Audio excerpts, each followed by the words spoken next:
Hello. I'm Chelsey. And I'm Sammy, and this is Deepish. Hi, you guys. Hi. How are you feeling? Better than the last 2 times? So much better. But No it was more weird fun? because you know how you were like, people will be able to tell our voices apart or whatever. My mom was listening last week and she was like, no, you guys sounded way more similar. So you kept saying things and I thought it was Sammy, and then Sammy would say stuff and it sounded like you.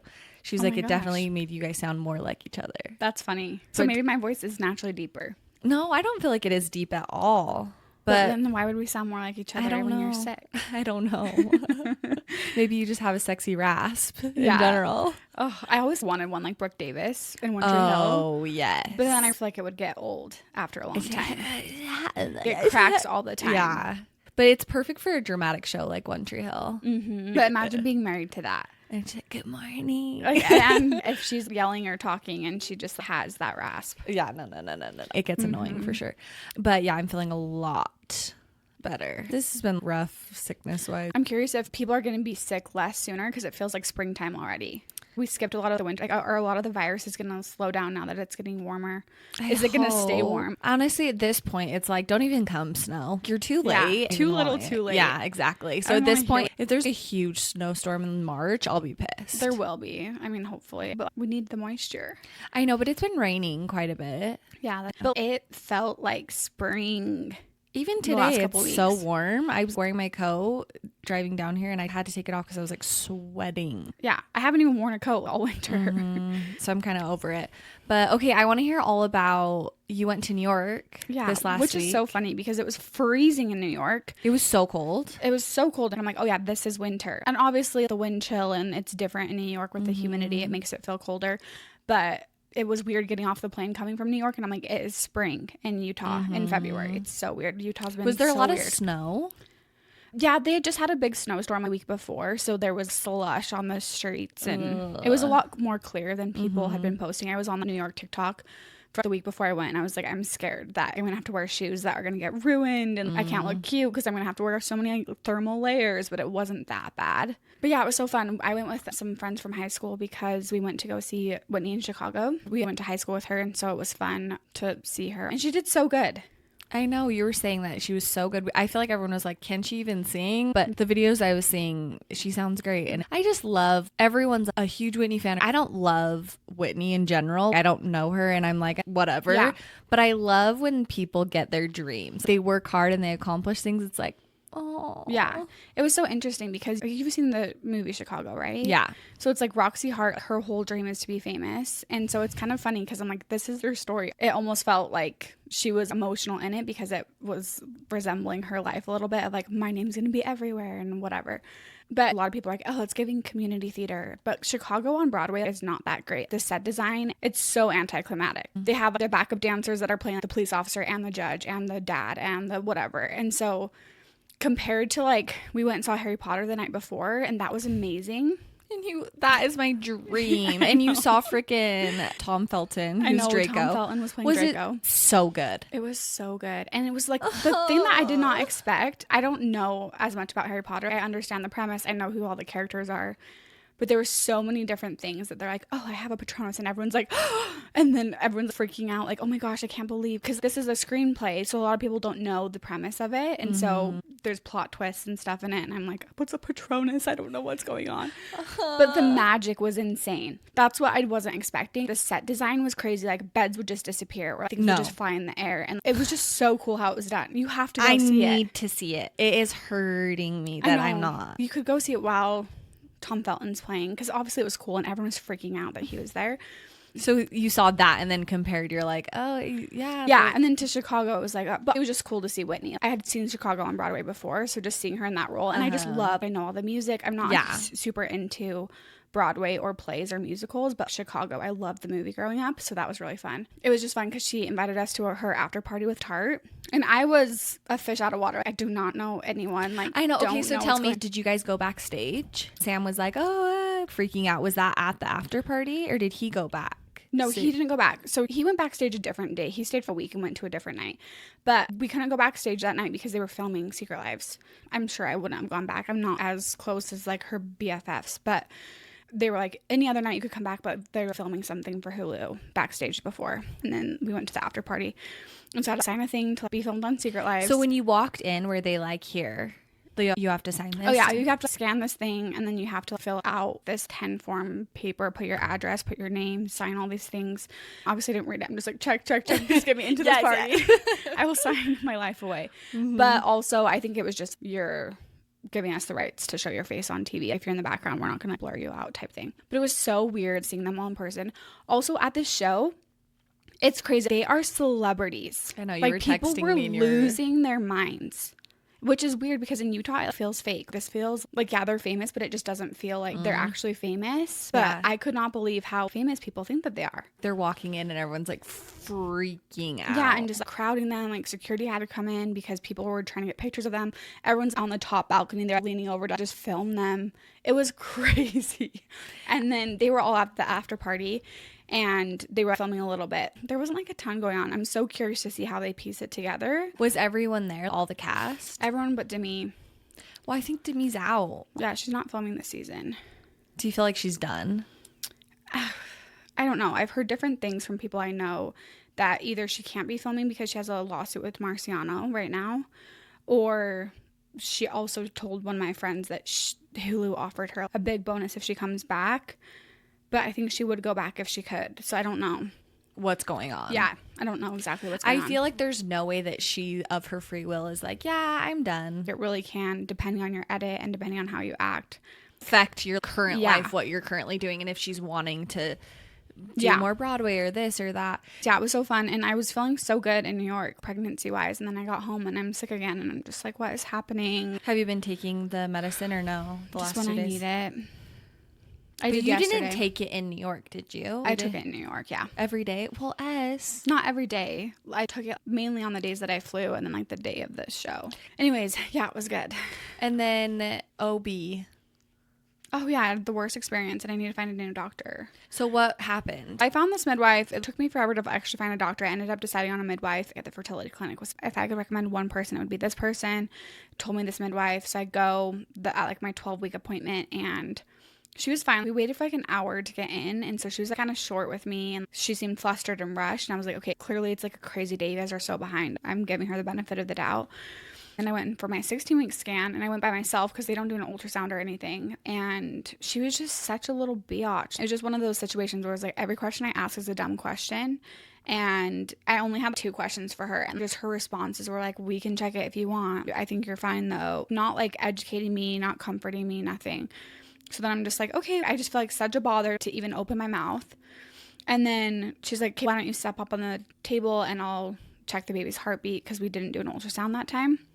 And for like 10 minutes, she couldn't find the baby's heartbeat. And she keeps trying. I can't find the baby's heartbeat. Just with the Doppler. Yeah, just with the Doppler. And I'm just staring up at the ceiling. I'm just trying to stay calm. Okay, everything's fine. And she's not talking to you this whole time. No, she's not saying anything. She's just like, oh, sorry, I don't know. Like, baby's being whatever. Just kind of complaining, you know, not really reassuring. Just like, oh, or distracting. I'll try over here. Yeah, like she could be literally talking to me about anything. So then she's like, I can't find the baby's heartbeat.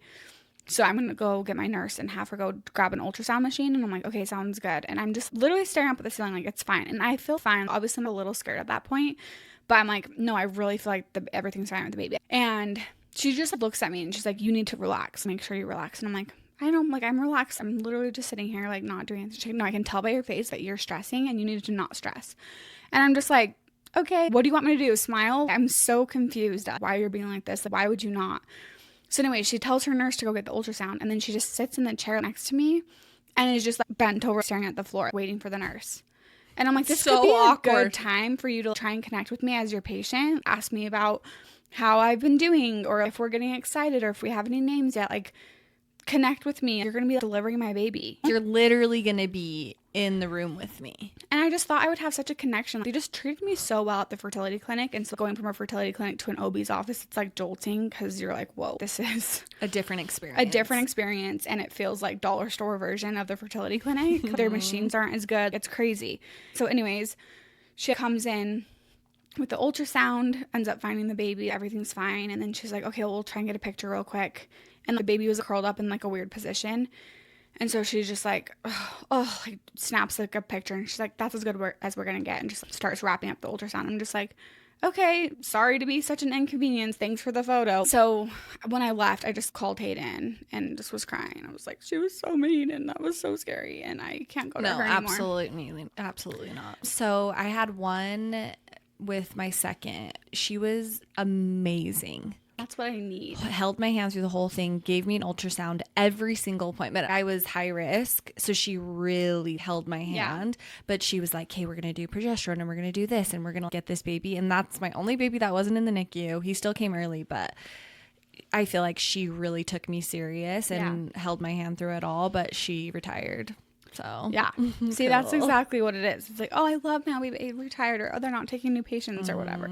So yeah, it's just annoying that I have to switch, but I feel like it's still pretty early that I'll be able to like be established with someone by the time I give birth. So I'm not super stressed, but it's just more inconvenient. I'm glad you are not taking the baseline. I feel like a lot of people were just like, oh, it's fine. You just deal with it. And it's like, no, I'm not dealing with this. I'm going to switch. Because with Lennox, my first, I was 28 weeks when I switched from my OB to a midwife clinic, because the OB, I was telling, hey, I'm in a lot of pain. And he's like, yeah, that's pregnancy. And I'm like, no. I'm having a lot of this symptom and this symptom. And he's like, sorry, yeah, that's how it goes. And so I ended up switching. That day, they're like, no, let's get you an ultrasound and labs. And they found kidney stones and gallstones. And then Lennox came 3 weeks later. And I feel like if he would have taken me serious, maybe we could have caught something or seen something. But when they just don't take you serious, it's so frustrating, because it's like, no, I know my body, listen to me, or just make me feel comfortable. Even in your situation, it's like, this is uncomfortable and I need to be able to ask normal questions and not have you make me feel dumb. I just hate the stereotype of like a first-time mom. Before you even open their mouth, they're like, you need to calm down and relax. And I'm like, I'm probably your easiest patient. I've asked you 2 questions this whole time. I'm not complaining, nothing. No. And this is how you're treating me. How are you going to treat me in the room when I'm delivering a baby? And you know what's weird? Bottom. It's making me think of a bad waitress. You know how I am. I'm so picky. Like, a waiter's even a little bit weird, I'm like, this is ruining my whole experience of this day. Yeah, totally. And just imagine that waiter delivering your baby. Yeah. And knowing going into it that it's going to be like that. No. But I think if that stereotype's there and you can't even ask baseline questions, then how are you supposed to even advocate for yourself? When there's actually something wrong. It's like, oh, I'm feeling a little crampy, but I can't even ask her because she's just going to make me feel dumb or disregard my feelings. No. It's so frustrating. So anyways, I'm on the hunt for a good doctor, but I'm determined to find one. I think I'm so proud of you. I was feeling so emotional this week because we did the Galentine's at Sir Walter, the candy factory, and it was all just moms and daughters, little girls. Yeah. And it just made me think of you and your little girl. And I was texting you that night. And I was like, I'm so emotional just thinking about you're going to be a girl mom.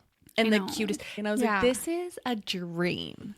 I know. I cannot freaking And you're going to have that.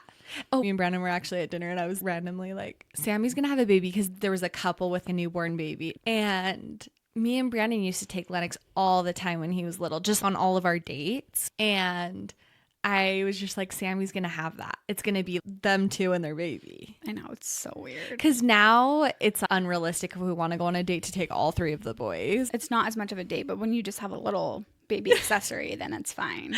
It's just going to be everything.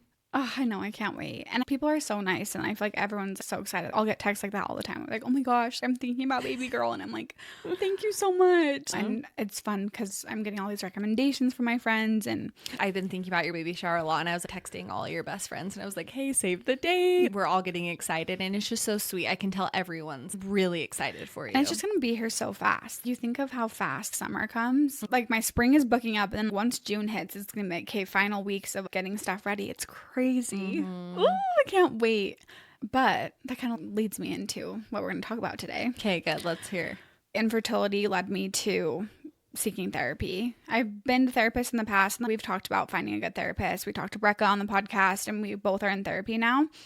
But one of the biggest things is I want to figure my stuff out and heal a little bit before I become a mom, because I feel like you can bring a lot of that in with things that you went through as a kid or triggers that you still have from your inner child and put those on your kids. And I've seen moms who don't have that healing yet or don't really know who they are jump into motherhood so young. And I feel like I have a little bit better of an idea of who I am because I'm having a baby at 32. But also, I just think that doing this inner work is going to help me be a better mom. And it's so crazy how much I've realized healing my inner child connects to parenting and motherhood. Yeah. I think I've been so lost in the hardest times of my mental health in the midst of being a new mom. Starting 8 years ago was some of the worst my mental health has been the last 8 years.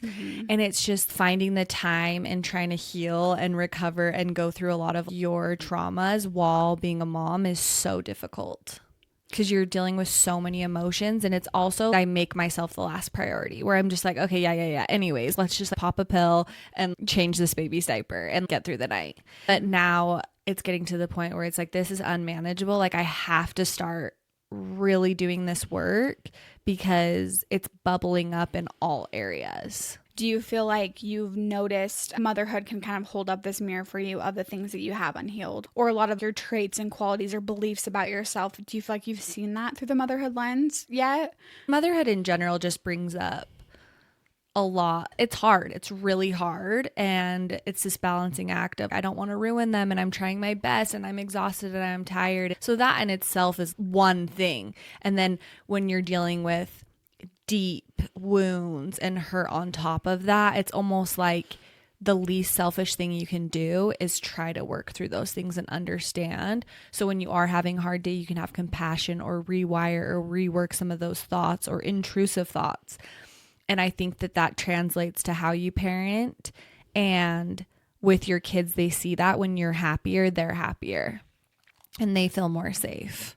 And you're also teaching them things you're learning about how to help them manage their emotions and help them reprocess if they say a negative thing about themselves. How in a constructive way can I say, that's not the way you should look at yourself. Let's stop that. And instead of trying to be like, no, but helping them see their worth inside of them is what I'm learning in therapy. And I can teach them at a young age. So hopefully the next generation, they know all of these tools and tips that I'm learning because I'm teaching them and will help them in the future. Yeah. Do you feel like there's things that you found that you are like, oh, well, I'm really trying to overcorrect this from my childhood or healing your inner child? Things that you do that you're like, well, like this is healing my inner child because I'm giving this love to my kids that I didn't receive, or a specific example of that type of thing? Oh yeah, just my life in general. The biggest thing that I am healing my inner child is my relationship with Brandon, and the parents that my kids have is very different than what I had. I just see the way that they feel so confident in the safety of their home, and I'm very grateful for that. And just who I married, I think, is my biggest flex, where I'm just like, he's so honest and kind and real and true, and that in itself is healing a younger part of myself, where it's like, see, now you have that safety and love, and my kids are having what I craved so desperately at a young age. Providing that safety. What about you when you have your baby? Are there some things you're clocking right now where it's like, this is already healing? Oh yeah, I think everything I'm learning, because it's all these misconceptions you have about motherhood and maybe how you were as a kid and how your mom was as a mom or your dad was as a dad. Jumping into that, it's like, oh, well, I was like this and she was like that and my personality is this, and it's kind of bouncing that off of your therapist. It's like, no. There's these hard truths where it's like, no, as a kid, you didn't know better. You didn't understand these things. And so kind of understanding, oh, that is not okay. And your mental health around your kids does matter. And the way that you cope and the way that you self-regulate and the way that you act emotionally, that really has a way higher impact on your kids than you realize. And so I think a lot of beliefs that I formed about myself as a kid was around my mom's beliefs that she had on herself, or the way that she would reward me or punish me, or all of those things. And I think healing your inner child is one of the most powerful tools that you can use, because I think a lot of the triggers that we have in life are direct lines to something like a belief that we have as a kid or an experience that we have as a kid. Something that I could do to you, you might be extra sensitive towards, because it's not really about the thing that I said to you or what I did to you, but it's something deeper inside you. And I think the practice that we're both learning of being able to literally picture our childhood home and knock on the door and see our childhood self and see ourself at the age when this memory happened and being able to heal that. What's nice is you can really meet yourself at any age. You can go to any version of yourself, 2015 Chelsey or 2010 Chelsey or 2005 Chelsey. You can really meet yourself when that thing was going on, and then have empathy for yourself and give yourself that healing that maybe your parents couldn't give you at that time. We'll go through practices and things, but I think really getting curious with those triggers and then getting to the bottom of, okay, where was I? How was I feeling? Seeing yourself as that version and meeting her there and being that support system for her that she didn't have is one of the most powerful things you can do. And what I'm learning too is so much of my happiness and my successful mental health is in my control. For most of my life, I have felt very out of control, and it felt like I was at the mercy of everyone around me and the situations that were happening, and I didn't have control. And now going back and being able to see those younger selves, give what I needed, understand, have empathy for all these parts of myself, it gives me this sense of comfort, and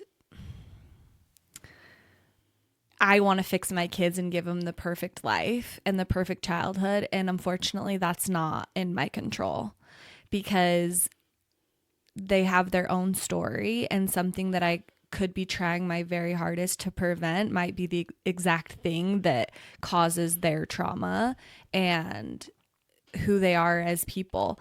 But knowing that I'm able to do this hard work, it's almost giving me this sense of assurance that my kids have the power and control to be able to give themselves that eventually when they're processing their lives. Exactly. And I think you doing the inner work on yourself and healing your inner child, you'll be able to help them through that process, because everyone's going to have these stories. And I want to go through and share a couple of stories that we both have, but everyone's going to have these moments, these memories where they go back. When was the first time you believed this about yourself? When was the first time you felt this? When was the first time you felt out of control or unsafe? And I think what was hard about our generation is a lot of our parents deflect and don't take accountability, don't know how to give you that support, don't know how to validate some of the things you went through. Because obviously as a parent, you're going to want to just be like, I tried my best. I did the best with what I could. You have no idea what I was going through. And so I think by us being able to heal our inner child, we'll be able to help them heal theirs much quicker. Yeah, and kind of see some of those things. And even help them identify them. But also, I think becoming a parent, especially a mom, I have so much empathy for my mom. It really eased so much, where I see way more that she did. Even that sometimes I'll tell her some things I felt growing up, or these really, really harsh, sad, devastating things that I was feeling, and I can see the heartbreak in her eyes. And I know that feeling now, where even if my kids are sick or having a hard day, what I would give to take that away, and I never want them to hurt. I know my mom felt the exact same way. And it's so hard. It's just this cycle of wanting to protect. Sometimes it's not in your control, but the control is within yourself. And that's what I'm connecting with right now. It's a very liberating and healing process. For sure. And I think when it comes to parents, I think a big process of this is, first of all, understanding them, understanding their inner child. You can get in this loop where you start holding resentment because you're like, whoa, I was just 2 and I did need this and they weren't there for that and they didn't realize this. You can start holding resentment, and it's like a lot of the things that they probably did to you as parents were from their inner child, and things that they went through as a kid, and beliefs that they had about themselves and things that they didn't know how to control. heard this the other day. This girl was like, you treat your parents how they treated you as a child. A lot of the time, you can kind of see in behaviors that you have towards your parents, it could mirror that. But I think instead, just picturing your mom as a little girl, I think it's really easy for me to do because my mom's life is over. So I can see what helps me the most in my darkest times is seeing her as a person and seeing her as a soul on her own journey, and not viewing me as her daughter, but viewing her as herself. And she's not just my mom, but she's Jeannie, and she lived this whole life, and she had her own traumas and her own self-beliefs and her own things that she did or didn't heal. And then you have so much empathy for that little girl that she was at one point, and that was inside of her whole life. Yeah. It's hard though, because sometimes having that empathy and having that lens can potentially minimize your hurt and pain when it's like, no, but what you did experience did hurt. But I think the steps that come before that of what I'm talking about are you are giving yourself the healing, you're healing yourself, and you're realizing that nobody is going to save you besides you. Not even your mom, not even your dad, not your siblings, not your husband. Literally you. All you have is you, and that's the only guarantee in life. And I think you already gave yourself that healing, and then to avoid holding that resentment in this, you don't need healing from them because your adult self is giving it to your younger self. But you can, I think, try and understand where they come from. I just think it's a healthier way to look at it. Yeah, because that is a tool to help facilitate in your own healing. Yeah. I actually had this experience. I told you a little bit about it, but I did EMDR for the first time, and I think this was exactly right on with what we're talking about. We start EMDR, basically, I don't know how much I want to get into it, but parts work, if you're familiar with parts work, you start with that, right? Where you say, okay, I have managers, firefighters, things that have been able to help me cope my whole life. And then she had me create this memory list of memories that are like uncomfortable to think about or just traumatic events in my life. And I made this whole list of events, and then we tie beliefs to those events, and then we see the common beliefs, and some of them were I feel out of control, I feel helpless, I'm not enough. And then we go, okay, when was the first time you felt this? When was the most recent time you felt this? And when was the most severe time you felt this? She gave me some homework to think about it, and I really couldn't think much about it. I was like, I don't know when was the earliest that I felt out of control. And then I was talking to her casually about something, and I talked to her about this attachment that I had with my mom. And I had a really unhealthy attachment with my mom where if she left the house, I would run down the street screaming, crying, like I want my mom. And my whole family would have to like turn on a movie, pop popcorn, distract me and hold me back. And I would just think that my mom is never coming back. And in that experiment, I had this very specific memory that my mom took my brother to his first concert. And I remember I was at my grandma's house and running down the street, going back inside, watching my favorite movie, trying to calm myself down. And so I went back into that memory, and she's like, okay, comfort yourself. And she's like, okay, what did you tell yourself? And I'm like, it's okay. Your mom will be back soon. Just try and have fun. I'm trying to comfort myself. And she's like, I would avoid saying your mom's going to come back soon because you don't know that. You can't guarantee that. And it was weird because it was this overlapping pain that I was feeling of where I am at now and how I felt as a kid, and not realizing that every single time I miss my mom, or even my mom dying and grieving my mom, it's triggered this inner child that's 2 to 4 years old and running down the street and feeling out of control, like her mom left and she's not coming back. And so then I was trying to think of, okay, walking through the steps again with my therapist, how can I heal this? How can I calm this little girl down? And what's the healthiest way to do it in the most honest and pure way? Because my family, they would try and distract me and like, oh no, look over here, don't focus on that. And I just don't think that was the right thing. I think I needed someone to hold me and be like, I know this is hard. And then it's crazy how resilient kids are because they can bounce back super fast. They fall and scrape their knee and they're like, owie, and then you hold them for a minute. And then once they feel that validation and that you see their pain, they'll get back up and go play again. It's not a big deal. So I'm like, if you would have just validated that for a minute instead of trying to distract me, that would have gone a long way. So then I was trying to think about what would I tell that little girl? I'm like, okay, I can't guarantee her mom's coming back. How do you soothe that? And it was such a good practice for me because I told her at the beginning of the session, I'm like, I'm nervous to get into this because I know there's nothing you can do to fix this, but I miss my mom and it's not fair that she's not coming back. And I'm just scared I'm going to get buried in a hole where you kind of just say like, sorry, but there's nothing we can do about it. And I remember I'm literally sitting in my grandma's kitchen holding myself on my lap and I'm telling her, you want to know something cool? What's really cool about life is that you love your mom so much, and I can't guarantee that she's coming back, but she created you, and so she's a part of you, and your mom will always be with you because she is you and you are her and you're a part of each other. And that was such a powerful thing because it's like, that's a truth that will never be broken no matter what happens in this life. I'm comforting myself and telling myself this, and that is still true to this day. No matter what happened in life, she ended up dying when I was 28, and there's nothing I can do to bring her back. And I can say it's not fair that she's not coming back. I can say that I miss her. I can say I don't want her to go. But I can say that she is a part of me, and she'll always be with me because she created me. And that's just such a powerful thing because I got that revelation through not just someone else trying to make me feel better who doesn't know what I went through, but I know what I went through. And I know how hard it is to have my mom gone. And finding something that made myself feel better at that point and makes myself feel better now is so powerful. It's so powerful.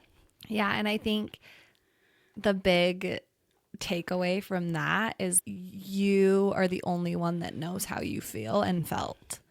And Exactly. So like I could have said that exact thing to you. You are your mom and she's a part of you, but it's not the same as you discovering that to give to yourself this younger version, and imagine an older version of yourself having some wisdom to give you now. It's this weird thing where it's like you are the ultimate healer and the ultimate empath for yourself in your own life. Exactly. And it's like, how comforting is that you have someone who knows you and has been through everything you've been through.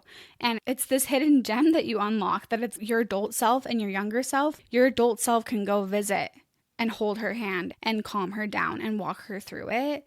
And I can still do that to myself today. It's hard because in my life, I'm like, oh, well, what if my husband dies now? What if I lose a kid? I jump to all these things because I want to mentally prepare myself because it was so hard losing my mom. But I'm like, no, you'll always have you because I'm going wherever you're going. And this inner child is in my heart, and any triggers that come up or anything that pops up, I can go visit her. And now that we're learning these tools, we can use that and have this amazing adult figure who understands us. And if you really try and paint it in a perspective of like, well, I don't know what to tell her, because it took me 5 or 6 tries to come to that. I'm like, what am I supposed to tell her besides your mom's coming back, or like distract her or tell her it's going to be okay, because it might not be okay. It's so crazy though, because it's not just soothing this younger self or this inner child, it's self-love. I think that's the core of it. It's like you can't not but have so much love for that younger self, which is you. Yeah, because mentally, when you see a child, you're naturally going to talk to them nicer. You're naturally going to empathize with them more. Like, they're just a little girl. I feel like you can be so hard on yourself. Like, grow up, calm down, relax, be better, whatever it is, that this negative self-talk. But then if you see, I know some people will put a picture of themselves as their screensaver, or a picture of themselves at 5 years old in their house so that they can be like, do you realize who you're talking to? When you're so mean and have these negative... It's a lot different when you're empathizing with a child and seeing yourself as this child. Because even at 33 and raising 3 boys, you're still figuring out life, and you still grew up too fast, and your little girl Chelsey is still inside of you. And it's crazy though too, because I think the more stronger that bond is with a past version, it links to your current version. And I think it helps solidify this knowledge of, I was able to heal that. And so when you're currently going through something really hard, the current traumatic thing, it's almost like you can call on a future self, like, help give that to me, help give it's going to be okay, you're going to get through this, I'm so proud of you, you are doing it, and it's so hard, are you serious, like, look what you're going through right now. I just imagine this like 80-year-old version of myself looking at this young mom and being like, you were the cutest and you had these amazing boys, and that's so hard, and look how amazing and beautiful and wonderful you are and what you did for your kids. I think it transcends every age if you can learn this technique of self-compassion and self-healing. Totally, because you could go back to when you just barely had Lennox and be like, oh my gosh, you're so in the thick of it. You're so scared right now, but you're going to figure it out and you're going to raise 3 boys and you're going to do all, like, it really is such a powerful tool. Mm-hmm. And I'm learning, the older I get, my current self, I look back even when I'm having Lennox and stuff, I don't quite have that empathy and self-love. Mm-hmm. I'm like, get it together. I'm still very harsh. And I think I'm starting to love those younger versions, and hopefully I can tick up to a current day. And I think maybe it's more beneficial to be a little bit more removed from it. Like, once your boys are raised and you look to someone who's still raising kids, like, I remember those days. Give yourself empathy, give yourself grace. And like knowing you that don't understand that. So I wanted to lay out a couple of things for people who have never done inner child work and just where you can get started. The first step would be getting curious about your triggers. It helps obviously in therapy because they can really draw you to it and ask the right questions. But I think if we all sat down and wrote out like, okay, what are the hardest things about my life? What do I struggle with the most when I'm fighting with my husband or fighting with a friend or a family member? What brings these things up the most? And writing those down. Okay, when did I first think that? How does that make me feel about myself? What belief do I have about myself? And tying those things. And then practicing reparenting yourself. I think maybe going back and having a conversation or writing a letter to yourself, whatever it may be, realizing you can give yourself that comfort or validation that your parents maybe never could. Like I said, identifying and rewriting those old beliefs and seeing if they're still relevant today. And then do something your younger self loved. I think there's this side of inner child work that is with trauma and triggers, but I think there's also so much joy to come from your inner child of, I love doing nostalgic things, or I love certain types of movies, rewatching them, or things that you loved as a kid, doing those again, or even doing them again with your kids. I'm sure teaching your kids like, oh, I used to love this movie, or let's do this, or I used to love this place, let's go here, I think can be so healing because it's bringing out that joy again, that innocent inner child joy. And then I think looking through the glimmers, I don't know if we've talked about glimmers on this podcast yet, but glimmers are like triggers, but with happy things. And so little glimmers, seeing those through, I've practiced that a lot with my grief of losing my mom. It was like trying to find glimmers of happy memories, of happy things. And you see those all day, every day, but we don't really focus on them because they're just kind of like baseline happy and not triggering sad, but something that triggers happiness. And then just remember, we're always going to be healing. I think I can do as much self-work. I can go to therapy every single week until my baby's here, but I'm still going to struggle through motherhood. I'm still going to show different edges and sides to myself, but that's okay. And I love what you said about being able to teach your kids what you're learning and learn along with them is really cool. And I think just having that, I don't know, that gives me a lot of comfort, is knowing that they have that ability to heal within themselves. Yeah. It's such a painful, like, letting go feeling, but that's giving me a lot of peace lately, where it's like, if I can do this, my boys will be able to do this. And it's so much work and it's so hard, but if I can maybe point them in the right direction or give them these tools early on, they'll be able to tap back in and be like, okay, what mom taught me, but then they'll be able to teach themselves. And I think that they can have their own beliefs and their own things that come up, but you hope, or at least tell yourself, at least we'll avoid some of the big traumas that we went through, right? Well, I think we could say the same thing, I guess, for my parents. I think they definitely gave me a better life than they had. Yes. And they were really careful about preventing me from experiencing some of the things that they experienced, and I'm sure I'm doing the same things, but now their things might be, for instance, will you tell your pancake story? Oh my gosh, yes. Okay, this is so silly, but overarching too, I want to make this point because this is something really strong I've learned in therapy about my inner child. I feel like I have all these stereotypes about myself as a kid where I'm like, oh, I was so weird. I cared so much about this. And I don't know why, but I really liked this. And my therapist is like, yeah, because of this. And I'm like, oh, whoa. The way that you are as a kid really is formed. I mean, I think there's nature versus nurture and different things, but a lot of the things I cared about, or a lot of the things I was like, I was such a daydreamer. I love to just fantasize about things. And she's like, yeah, that's a compulsion to escape from your life. That's a coping mechanism. And I was like, oh, yeah, I guess I did do that. But one of the things that I was talking to her about, I was like, it's so silly, but I cared about the weirdest things. I really wanted patio furniture so we could sit outside and eat Sunday dinner. I was in 4th grade in the Walmart. Instead of looking at like American Girl dolls, I'm looking at the gardening section of, Mom, please can we get this patio furniture? But I remember always watching Disney Channel movies and stuff of moms making their kids pancakes in the morning before school, and being so sad that my mom never made me breakfast, but she'd go to work at 7:30, come home at 3:30 so she could be home by the time we got home from school. She had to work full time. She couldn't be a stay-at-home mom. And so I always just remember being so sad about that. And she's like, every kid has their pancake story, because really the root of that is me wanting to spend more time with my mom and me missing my mom. And I think if the emotional safety would have been there, I do get nervous if I would have approached that like, Mom, other moms make their kids pancakes in the morning. She probably would have been like, I'm trying my best, and unfortunately I have to work. And you'd kind of get defensive because she doesn't want to work and she wants to be home with her kids, but that's life and you have to work. But I think what could have been so healing in that moment is like if I could have told my mom, like, I really wish you could make me pancakes in the morning, and her be like, I know I have to work early, but what if we did breakfast for dinner on Thursday nights? Or what if we did this and we could spend time together and I could make you pancakes then? Or met me halfway of something I was craving so much. And like realizing that these things that your kids do and say are coming from somewhere. I have 2 thoughts about this. Yeah, tell me.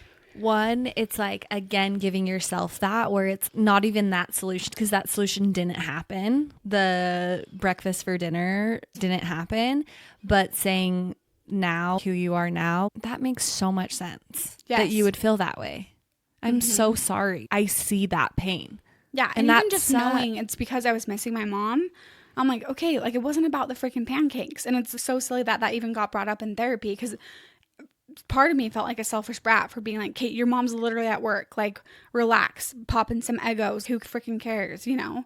But being curious and being like, of course that makes sense. You were just missing your mom. You wanted this all-American dream lifestyle that you were presented with on TV that isn't realistic. Yeah. And that in itself, that gives that little hug to that, to that younger self / compassion for your mom. It's all wrapped up. Another thing I was thinking is, it's so funny because I look at your life knowing you so well, and some of the things I think like, holy crap, that's very traumatic. Like in your childhood are things that they're like, yeah, it's fine. Like the pancake story. Yeah. That is what's really causing you a lot of pain. And there's some things that I can think of that I'm like, oh, but that didn't, like, what about that? You know, and you could be like, yeah, that did suck, but that's not what has formed some of my deep, deep wounds. And it's so funny because I can look at my kids and be like, okay, I'm avoiding this trauma and this trauma, this, and something that they could fall really hard or do something or whatever. I think that this could potentially be their most traumatic memory, might be so irrelevant to them, and they might have a pancake story. Yes. Where it's something so simple where I ignored them here, or I didn't do this here, which I was like, oh, they'll be fine. But when they fell off their bike and broke their arm, that's going to be the thing. Yeah. And I'm sure your mom probably looked at you sometimes and been like, oh my gosh, this is going to ruin her life. And those are the things that you're not even, you're fine. Like, you're resilient of those things. We all have our own stories and our own journeys, and the things that truly need to be part of our stories that we need to experience, good and bad, those are for us and our body and our soul to determine, not someone else and not an outside force. Like, I can't control that for my kids. I can't. Exactly.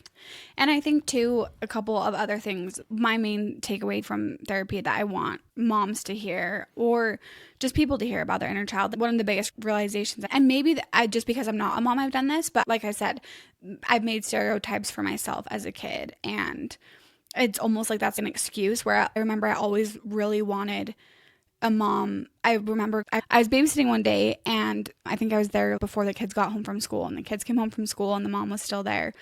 And she had one of her daughters like come sit on her lap, and she's like, tell me how your day was. Tell me everything.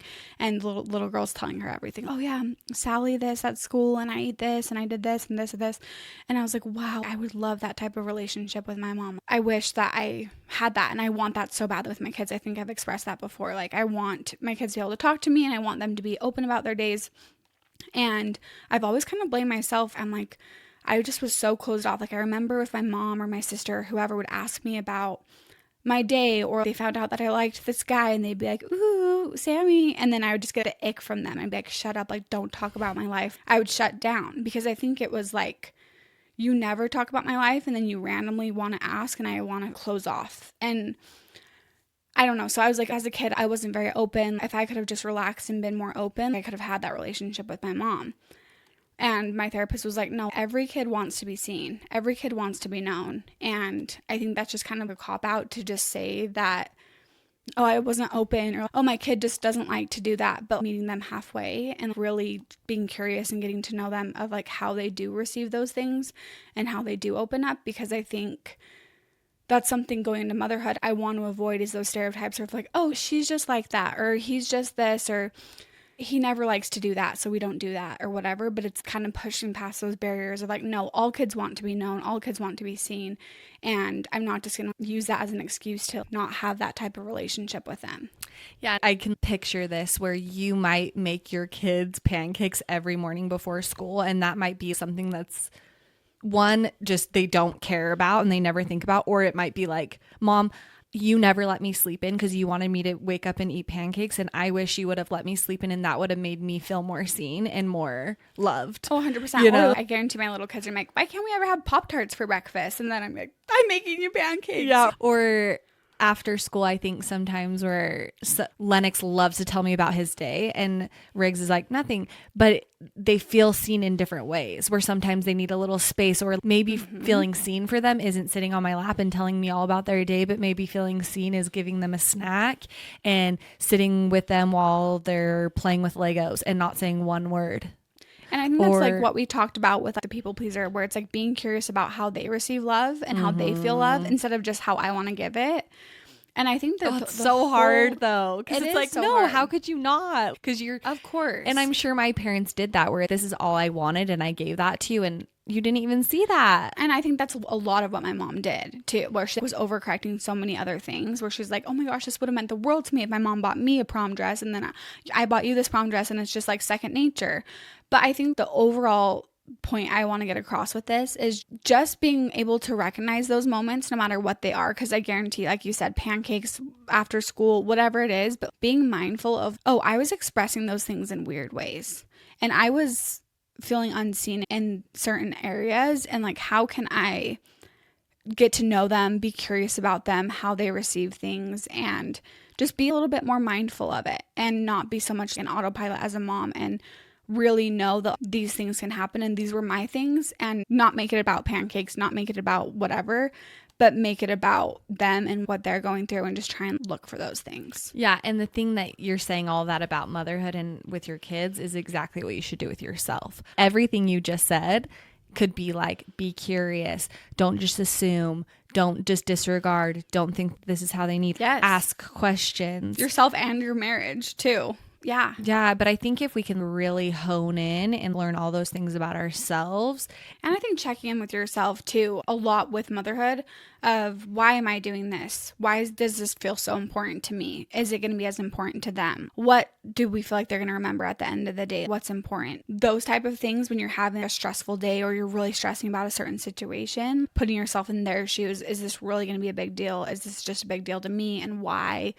But I think the more, you asked me this at the very beginning, but I think the more we heal ourselves, the better relationships you'll have with everyone across the board. Because I think it'll just really determine how I continue parenting. The more I love myself and see myself, I'll just take so much more pressure, because I just think of your mom, and what if she did a lot of this inner work and inner child work? I think she would have parented and loved you in a little bit of a different way. Yeah. Where it wasn't out of such this, like, I'm trying to give my younger self the things I didn't get, versus, no, I'm giving that to myself. Now I'm going to see Sammy and be that and what she needs.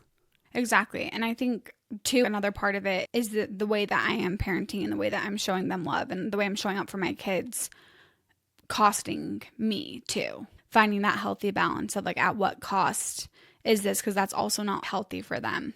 And it's not going to fix your inner child to parent it out. No. Parent your traumas out. Yeah. You need to go and see those things and help yourself heal. Yeah.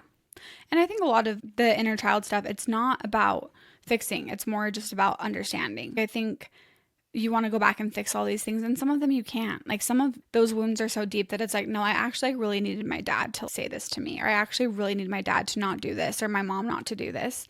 But I think if you gain understanding of it, then it can help you at least move forward. That's what it is. You can't go back and fix, but you can reprocess, because that's kind of what my therapist is doing a lot of. Is we're doing parts work, inner child work, and EMDR, but she's just gently introducing it in, where if I say something or I have an insight, she's, okay, let's do the stimulation taps to solidify those new findings and discoveries. And I love how she's doing it very gently within our work. Yes. Where you have that shift, let's establish that shift, versus, okay, here's trauma, let's go in and let's reprocess. It's very gently, where maybe I don't need to go into some of these deep, really hard memories, but maybe I can heal those memories with this practice of seeing myself in this more gentle way. See, and I love that. I love that you use the word reprocessing, because I think that's a piece I'm forgetting about, is the reprocessing, not only finding those false beliefs or those negative beliefs, but replacing them with something positive and changing them with something good and changing the memory. I think that's part of EMDR, like what you're talking about, is I mentioned with that story of me comforting my inner child. That's the memory I have now. When I think back to that moment at my grandma's house, I picture my adult self comforting her, and I feel a little bit more in control. So when I think back to that memory, I'm not just like, oh, out of control, panic, tantrum. It changes the story a little bit. Yeah, but it's crazy because even your memory isn't, it's a feeling almost, like my grandma's counter, me setting myself up. You don't need to go into a specific memory. You can go into like a feeling that you were experiencing at a certain age. Yes. And it can look very different from even how the memory was. Mm-hmm. It's like, not feeling seen can look like me just standing in my childhood bedroom, just standing there, versus this whole story. Yeah. But don't you feel like it's super helpful to visualize that? Oh, it is crazy, the visualization. My therapist is walking me through, and I never thought I was good at visualization at all, but she's doing it in a way where everything is so clear, and it's blowing my mind, where I see these very intricate details of my adolescent room. Yeah. Where I'm just like, I didn't remember that nightstand, or I didn't remember that lamp in that corner. I didn't remember that CD player, but it's all coming so clearly. And I'm looking at this version of myself, and it's like, what is she feeling? And it's like, I know exactly what she's feeling. But I had this perception that it would be like, okay, go into the memory and what was happening, versus just entering that room and what is the emotion. Yeah, it's like, what is her face like? What is she feeling? What's the vibe in there? Because I can tell you so much. Yeah, well, the room, when like I go into this room, it's dark and I can feel her emotions, and then I'm physically going to the blinds, lifting up the blinds, letting light in. I'm seeing her. I'm looking around the room. I'm looking at the details. I'm saying, I understand why you did that. And it's this crazy shift of that experience, being able to tell a 14-year-old Chelsey, I see you, and I can see you're lonely, and I can see you're sad. That heals a huge chunk of time. And I don't need to go into all of the other memories. It's locked in to that one experience and that one feeling. Yes. And I think if people haven't done visualization, I think the first place you can start is go visit one version of yourself, and maybe the younger the better, maybe, and literally just be like, hi, like, I'm you in 20 years, and tell them about your life. I think just that one practice, you can gain so much empathy for yourself of like, holy crap, you went through this, and we dated this guy, and then you married him, and your mom died, and this happened, and you have 3 kids. It's like all of these things. You can really see how much you've been through. And as your younger self, even seeing that of like, whoa, this happens to us. It's kind of crazy how the movie 13 Going on 30, a lot of that is like inner child stuff. Her going back, like the Vienna on the train, crawling in bed with her mom, they connect to each other, and how you still feel so much like your younger self even when you're older. It feels a lot like when I think of this cycle or eternity or we're all one or this or that, like sometimes that's hard for me to wrap my brain around. It's not connecting. But when I think of this inner child work, past self, current self, future self, it's so tangible in my hands right now where it's like, no, I like know that we're all one and it's all one experience. I love that. Easy. It really is so true because it puts it in this perspective that we can almost digest a little bit. Exactly. And it's so like, this is the point. This is the point to experience all these things. I think about this a lot. I don't remember the specific thing you were talking about, but you talked to me once about you being super heartbroken over like a boy or something, and your mom comes in and was talking to you about things and was giving you advice and was telling you that it gets better and all this stuff. And I don't know why I think about this a lot. Like not a lot, but like here and there. I just think about going through hard things and I'm like, oh my gosh, as a mother to a daughter, having that perspective on high school heartbreak of I promise it gets better and all you can do is keep breathing and keep moving through this and knowing that it gets better, but having that empathy of like I once have been there and this feels like everything and it feels like the world's going to end and it's never going to get better, but being able to give that to yourself as the person who's been through it, it's like you have this perspective and it feels so small. And I think even if you're going through something right now, being able to picture yourself in 20 years coming back and visiting yourself and be like, I know this feels so hard and so heavy right now, but it gets better, and trusting in that and referencing a time where you didn't think it got better and it did get better. That's what it is. Yeah. Being able to have enough reference points. And maybe that's why it's so hard at a young age to have that perspective, because it's all you know is you don't have a lot to recall back on. But the older you get, the more you can recall and know it gets better. It's okay. Because my mom saying to me, it's okay, was like, shut up. Yeah, totally. Like, no, it's never going to get better. Like that didn't help me. But me saying to myself now, it makes it so much better. Yes. And you're like, I didn't think I could get through this, but if I can get through that, I can get through anything. It builds this confidence and builds this evidence of things being temporary and things passing. But do you think that is something you do have to consciously be aware of and be receptive to? Because part of me is like, is that just age? Knowing that today's hard, but you have enough evidence that it does eventually get better? Or do you think there's older people that are just always stuck in something happens and it's like, oh, this is so hard and it's never going to get better? I think it's a skill and it's a coping mechanism. And I think some people can spiral in it, because I remember even going through infertility, and we've had this conversation. I knew this was temporary. I was scared I was never going to be a mom, but I knew somehow I would be a mom, whether that was through like adoption or whatever. But I'm like, I know someday I won't feel this pain, but like the rock's on my arm right now. Like we've talked about that a lot. That doesn't make it really much easier in the moment, but like having that perspective of like it will pass does genuinely help. But I feel like it does require like an amount of emotional maturity, because it's the same type of person that's like, oh, like everything bad happens to me and I just can't catch a break, and they live in this negative mindset of like nothing will get better and they don't believe things will get better, so it seems like they never do because they're looking for the bad and the negative. But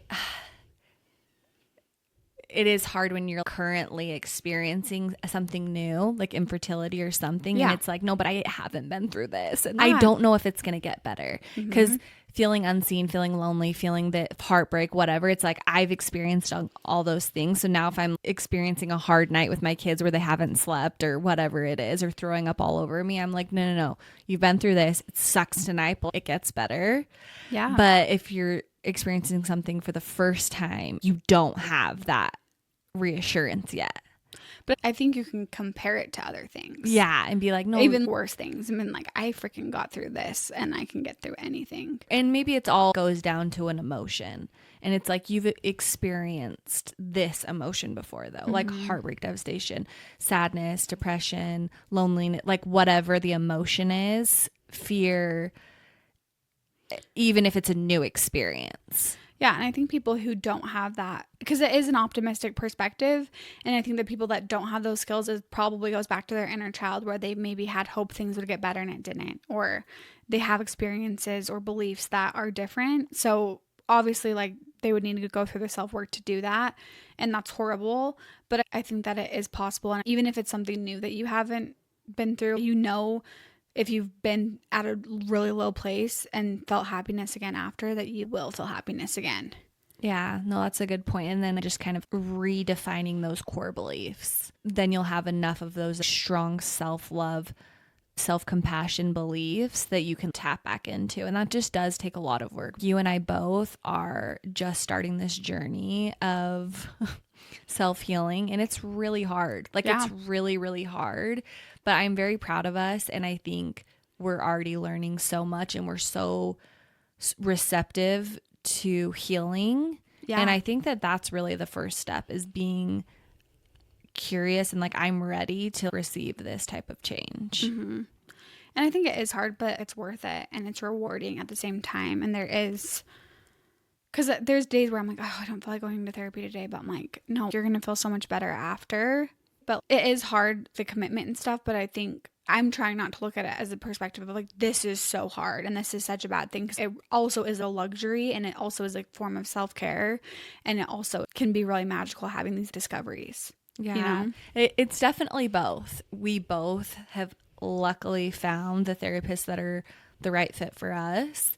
And that took a long time and a lot of effort. And that does change everything. Because if you have a good therapist, then it's really impossible for it to not be so hard when you have a bad therapist. Yeah. Even me, I literally just switched therapists, and I finally found a good fit for me. But even afterwards, all of my past sessions have been so profound and so good. And I'm leaving with all these new insights and new tools. But I feel emotionally hungover and gutted after, where I'm like, I need an hour to recover from this. Because, it is a lot for sure. Yeah. And but I think it brings more than just hard into your life. I think it brings it's essential. A kaleidoscope of different things. Yes, exactly. I want to know what your main takeaways from this episode were. There's so many little nuggets that I found within this where I'm just like, yes, yes, yes. The biggest thing for me is knowing, as a parent, having this reassurance that they have the strength within them to heal what their traumas are eventually going to be is the biggest weight off of my shoulders. And I'm just like, okay, now all you can do is the best you can do. And in that, the best you can do is heal yourself and love yourself and discover and be curious about yourself, because all of those tools and techniques that you're learning are going to emanate out of you in the way that you show up, not only for your kids, but for every relationship that you're in. Yeah. I love that. But I hope you guys enjoyed this episode. And if you haven't, I'm sure a lot of people have done inner child work, but if you are going through anything, I think that's like the first place to start, because if you can develop that relationship with your inner child, I think it can help you heal through like no matter what you're going through right now. Yeah. And also, if anyone's out there listening and is like, oh, I wish I had a therapist, seriously reach out to us, message us. If you have our phone numbers, text us. I have developed a really strong list of therapists and resources just based on all of my experience, even a good psychiatrist. And so reach out to us, and I am more than happy to give you some resources. Yes, I love that. We hope you guys have the best week, and we'll talk to you next week. Love you. Bye. Love you. Bye.